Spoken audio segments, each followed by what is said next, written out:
What's up, everybody? Billy Jitsu here, dropping another DeFi tutorial with a little bit of tooling. For those that don't know me or catching this video for the first time, I like to mess around with different DeFi protocols, put my own money in, learn how they work, all the little quirks, and all the cool things that people come up with. I've been diving into Morpho a lot, so I've been creating a lot of tooling that I'm using publicly to share out with everybody. I actually do use these tools for my own being, so I'm just kind of sharing that with you. I did this Morpho rate monitor to let me see what's the better rate for the same asset. Instead of just pulling or ripping an APY off the side or getting the API, I wanted to dig deep and understand why a certain asset was giving me a better API with one vault versus another. So I had to deep dive into vaults, markets, how curators handle those things. So it's going to be more than just handling a rate, but understanding why a rate comes in a certain amount, or why this one has a better API, how much kind of risk you have depending on the curator. So let's go ahead and deep dive into this and then get this notification bot up and running. So as a user, I'm trying to deposit, my USDC, earn some yield. The market is not too hot, so I've stabilized, but I want to stay active, keep my funds making money. So I have, let's say USDC, I filtered it out for USDC, and I can see that each one of these markets or vaults has a different rate, right? And then I'm seeing these collateral assets, and it didn't really make sense to me, what my exposure was to each market. And that's where the image on their website comes into play, as to anybody can kind of create their own vaults, anybody can create their own markets. I didn't really understand what that meant until actually getting in there and understanding what it is, right? As me, individual person, I have my USDC, right, and I want to invest it in a vault, right? When these single assets are vaults that then connect to markets, right? So these vaults are connected to certain markets, and that gives me certain exposure to what it has. So just using the Spark USDC vault, you see that my only exposure, if I deposit it on here, is to the Coinbase BTC. So if I click on that, I can see all the details, how much liquidity there is, the overview, how much I'm going to get back expected. But you can see that the market allocation is purely 100% into this, Coinbase BTC USDC market. If I click on it, you can see that this is the market for it. I'm in the borrow now, right? Someone is going to deposit Coinbase BTC and withdraw USDC, right? Where are they getting that USDC from? From this particular vault, right? So in order for me to borrow something on this market, a vault has to supply the assets, right? Because me as a user, I am just, depositing CBBTC, and I want to borrow USDC for whatever, to long, to short, do whatever, pay bills, up to me, right? And so this is where the USDC comes from these earn vaults. So if I go back, I can see that my only exposure and that my position is 100%. All the money coming into this, market is going automatically to this Coinbase BTC vault, and it has a cap of 500 million, right? And so the supply APY for that one is, 5.51%. That changes every so often, right? If I go to the seamless USDC vault by a gauntlet, you can see there's a lot more options on here, right? And this is where your exposure risk comes into, and your trust of the curator, right? So obviously it has a better APY. Why, right? And so if we go down, we can see exactly what the position is. You can see that they are heavily in the Coinbase BTC, as well as there's 77%, but they're also doing other assets that, give me a higher percentage. So almost 20%, well, 19% is on this Pendle, USR token approval for USDC, right? So people are able to deposit this principal token of USR and borrow USDC, right? And so, if I wanted to go deeper into it, okay, what is this? I can go over to Pendle Finance and understand what is a USR rate. So they have a lockup for September, they have another lockup for April, and then basically they have a way to earn, money on the possible yield that you're going to get and your principal, right? So you can see that I have principal token and yield token. So that's something that if you want to discover a little bit closer, you could, but right now the focus is on Morpho. But I know that I'm being exposed to this market, right? So by putting USDC here, I'm not only exposed to the Coinbase Bitcoin, but I'm also exposed to this Pendle, token as well.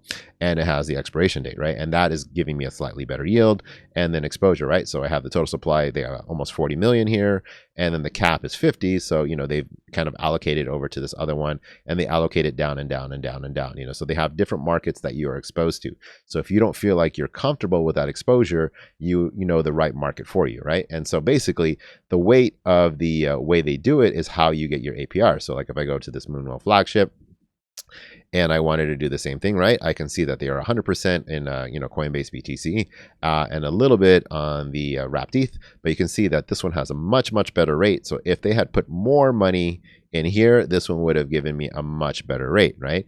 But then there's risk exposure. Like if something gets liquidated, is there enough liquidity on the chain in order for this, these things to get active? If they were capped at 50 million, would there be $50 million of liquidity available on base chain for the liquidations to occur and not occur bad debt? So these are the things that have to be done by the curator, right? And how fast they can do it. They have certain informations like how much time lock and, performance fees and whatnot. So those are the details that I have on these pieces of code that helps me understand where these rates come from, right? So like, again, I didn't want to have a scraper. I wanted to have something that gave me an idea of what those APYs were going to be. So let's go ahead and look at the code right here, right? And so I started off doing the code based on looking at the smart contracts, reading on the initial Morpho vault, and then looking what markets are being supplied to it. What I realized was that was a bunch of calls, right? So I'm doing a bunch of contract calls for something that can be done on an API, right? So like I was, getting the total assets and then the withdraw queue length and, seeing like which markets, which vaults were connected to what market IDs. And then I had to break down all the market IDs. It didn't give me a lot of information. So I was like, okay, cool. Then I realized they actually have an API, right? And so here is the API by the chain ID. And you have to remember that by default, it gets the first 100. So if you're looking for specific vaults, you want to make sure that you get, a much larger number. So I went ahead and put that in there. But it has a lot of information about the actual the vaults and the markets they're associated to. So this pulls all the information. I'm going to leave that example here, but you can look at like any market available and see like, what is available. So like this is the SageFlow flagship ETH and, all the details behind it, like the APY, the net APY, and all the total assets, any rewards, any allocations that are set for it. So those are available to you at any time. And this is going to be an example of what you would get when you pull with this API. And so I have this vault here that gives me a lot of detailed information. The vault monitor is the one that actually gives me notifications, but I have this vaults one if you want to see more details. So let's go ahead and like pop that up. I'm going to do a vault here. And that way we can see what it is. So I'm just going to go ahead and source vaults. And we can see the details behind it, right? I'm doing this for SUSD, for Steakhouse, and for Gauntlet. I'm just doing a couple comparisons on there. So let's make this a little bit bigger so we can see exactly what we're looking at here, right? So I have these Morpho Vault details. Right now it's going to look at Steakhouse SUSD, right? It gives me the address, gives me all the details on here, like what the APY is, the rewards APY, what are the base rewards and what are the net, right? SUSD also has a native yield built into it. So we want to see like, what's the best yield for us, right? I want to see what markets are available for that. So I'm going to look at the market allocations. Right now, there's no direct vault rewards for it, but we can see where the allocations are. And we can see that it's in market one. It's 100% in this total allocation of just SUSDS, right? So it's not giving us any exposure to any other market other than SUSDS. The market number two that it has association with is the Coinbase BTC. You see that it doesn't have anything on there. So this would be the net supply for that. And then market three, which is just SUSDC against wrapped staked ETH, would have a lower API. And so we have no exposure to that, just sitting on the native token on there. If we look at the Gauntlet one, right, the SUSDS core, you can see all the details as well. Pretty much almost similar rewards APR. And so you can see the total net APY is 6.53. Again, same no direct vault rewards because they actually are using the same markets. Like these two are actually using the same exact markets. And you see here, market one has 88% on here. So they're 88% in the SUSDS.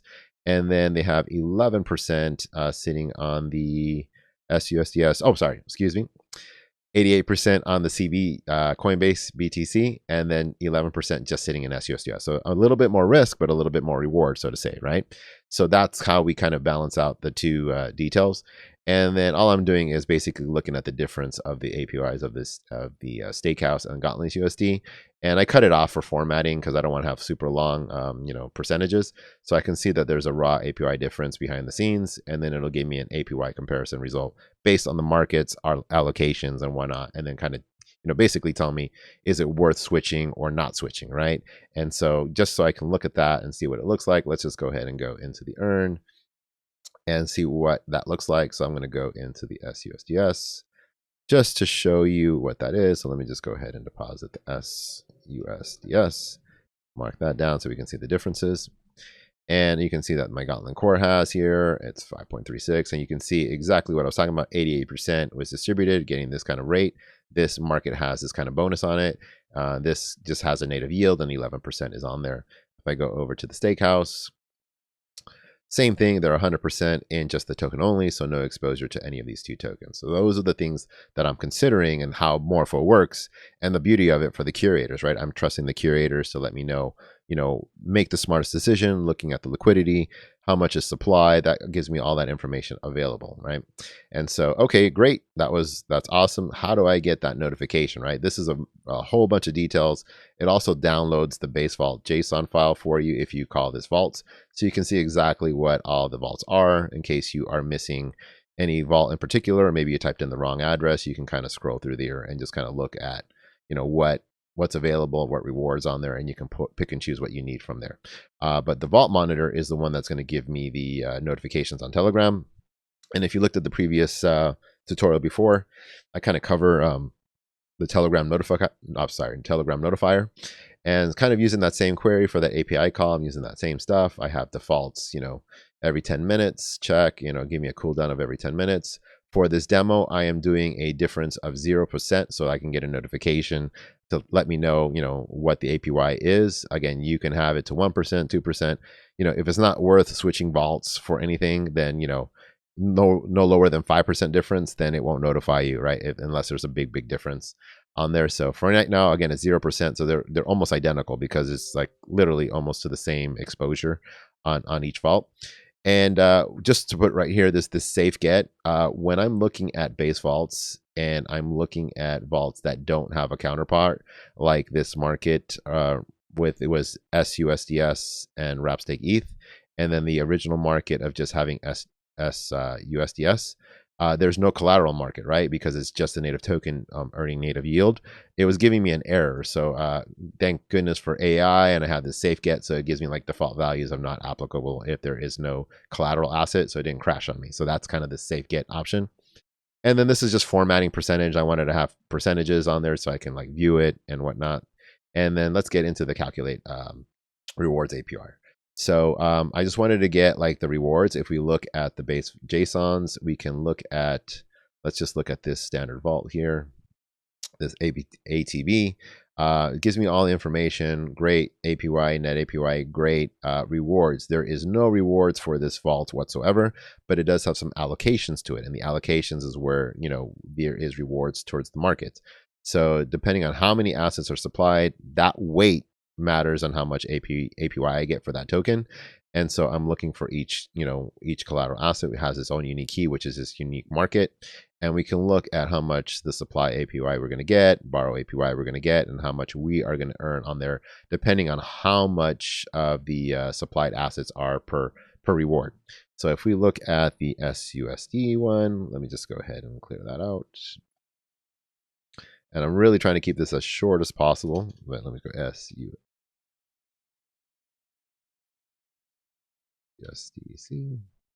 Or let me just go Gauntlet. Yes, there we go, core. We can look at the details here. So I'm going to go ahead and go down. You can see the net APY and the standard APY, and then the supplied assets, right? So we can see that we're supplying this amount of money to this particular collateral asset, and the supply APY, borrow APY, all these rewards, the rewards that we're getting is like 1%, 1.05%, depending on the weighted supply assets. So I'm just using all those calculations, reading that from the information that I get back, and I'm using that weighted information in order to tell me, hey, this is what we are getting, and let's add that all up and then give us a total amount of our total rewards, which is basically the vault allocations plus any rewards, and so then we add up all the total allocations of everything and then return all that back. So that's just some functional math. And let's get into the actual tutorial of it, like just the monitoring portion of it. I want to know what the last APY was, so I'm just want to have this on like a back end, like have mine on DigitalOcean for right now, just to send me any kind of information alerts or anything or difference of APR.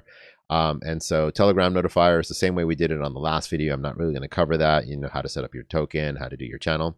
And now I'm just going to go ahead and fetch my vault data. I'm going to read between the two on there. I have my API URL there, which is that long GraphQL kind of thing. And then I'm just reading all the vaults, right? Everything that I get in this vaults.json, I'm just reading it temporarily locally. And I want to filter out my 2 vaults that I'm using, right? I only worry about those 2 vaults because I'm comparing about them. I'm making sure that I don't have any other weird ones. Again, you can use 3 or 4 vaults if you wanted to compare it, you know, with USDC. So you can just modify this code to fit your needs. And then I just go, you know, and calculate my rewards APR on there, so I can go to the vault and then just map everything through. And I just care about the base APY and net APY. I want to see what the rewards and the allocations are. And then I just return all this information so I can see what's happening. And that's pretty much it. If it hits a certain threshold, I want it to log an alert to let me know, you know, that it is working, I started, and any updates, right? So I want to make sure that I don't get spam. So that's why I have a cooldown.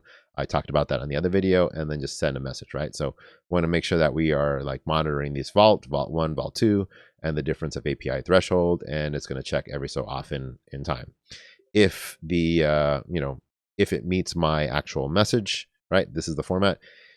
If it meets what I'm looking for here, and I'm like, all right, cool. Let me go here and let me scroll down here and hit this right here. If it meets the threshold, which I put to 0, send me this message here, like saying, hey, there's a better opportunity for you to move it. If I had a bot that would do it for me on my behalf, like, or if I had like a Gnosis safe where I can sign off, it could send a signature so I can switch vaults and easily transfer from one vault to the other. If I was building some kind of like, you know, aggregator or something to like just help me farm better on there. But for right now, I'm just sending a notification on Telegram. Hey, there's an opportunity here. You can do it, right? And everything else is just pretty much math. I'm basically filtering out everything here of like, you know, creating the monitor value, or checking out my vaults, comparing the 2 vaults. Is the APY worth it? Is there any difference?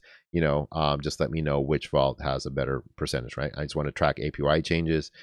Is there a spike in the vault, right? When the curator does something, is there a spike in the APY change that, you know, should I stay? Should I notify? Those are all things that I want to have considered. And then just making sure that, you know, this percentage changes are minuscule, right? If it's less than a certain percentage, well, I don't really care. You know, if it's 0.001%, I don't care. So I want to have big differences. You know, just checking, you know, is this the better vault? Is this the worse vault? Let me know what the APY difference is. Again, just for demo purposes, I have this to 0, so it's just going to give me a notification, and then just kind of monitor, right? I'm just want to monitor position, run indefinitely every, you know, few minutes, every 10 minutes, just check, and then, you know, just check my interval. And then it just runs the monitor, right? So let's go ahead and clear that. I'm going to put my Telegram over here just so you can see it. I'm just right on the edge. And actually, let me go ahead and node this vault monitor.js. And I should get a notification coming in that my Morpho Vault APY started, and it's checking the 2 vaults that I have available in my .env, checking the differences, and then giving me the current APY comparison. They're both almost exactly the same because they have almost the same exposure in a sense with the same APY results.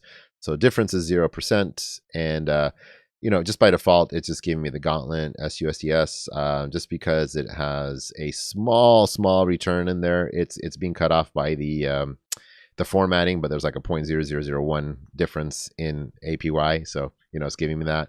Also, things that I do want to consider is the time lock, right? This one has a much shorter time lock. So I want to see, like, if the curator wants to make a move, this one has like 3 days, this one has 7 days to let me know, you know, if they're making a move, if I want to remove myself from the position or not. And then how much TVL does it have? You know, are people, you know, putting a lot of money in? Are they taking money out? Give me an update status of like what the sentiment of the market is. If people are pulling out, there might be something up. If people are putting something in, there might be some alpha. So I'm just throwing all that in there, and it's going to check every 10 minutes and then give me an update on there. So this is what I get. You know, I put it on a back end like DigitalOcean. It just checks every so often. I'm not using so many RPC calls because I'm just calling the API on here. this API. So it's just one call to an API every 10 minutes. So I'm not worried about getting rate limited, and it lets me go through. Again, I'm going to put this all up in an example. You can play with it, mess with it. If you want to improve it, go ahead and improve it. Right now, I don't have a single script that runs both the monitor and the vault monitor, so I have them running separately for testing to make sure that I'm making sure I'm not getting liquidated from the last video, and I'm getting the best APY or APR that I can get on Morpho. Anyways, hopefully that was useful, and catch you on the next one as I do some curation.